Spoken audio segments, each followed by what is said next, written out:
BJP ক্ষমতায় আসার পর একটা জিনিস পুরো পরিষ্কার যে বিজেপির বি ফর বুলডোজার। হ্যাঁ, বুলডোজার রাজনীতি ইতিমধ্যেই শুরু হয়ে গেছে। গরিবের পেটে লাথি মারা, হকার উচ্ছেদ শুরু করে দিয়েছে। সমস্ত জায়গা থেকে হকারদের পুনর্নির্বাসন না দিয়ে তাদেরকে উচ্ছেদ করে দেওয়া হলো। মানে কি অবস্থা, তারা একবার ওই খেটে খাওয়া গরিব মানুষগুলোর কথা ভাবলো না।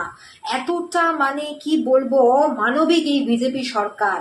আমরা তো জানতাম, তাই প্রথম থেকেই মানুষকে বোঝানোর চেষ্টা করেছিলাম যে বিজেপি ক্ষমতায় আসলে কি হবে আপনারা ভাবতে পারছেন না।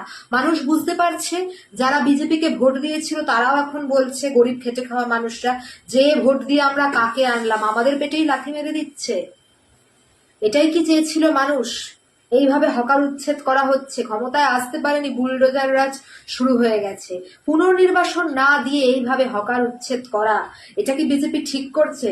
এই অমানবিক বিজেপি সরকার আমরা জানতাম, কিন্তু বাংলার প্রতিটা সাধারণ মানুষ বুঝতে পারেনি। এখন তারা হাড়ে হাড়ে এটা টের পাবে এবং না খেতে পেয়ে মারা যাবে।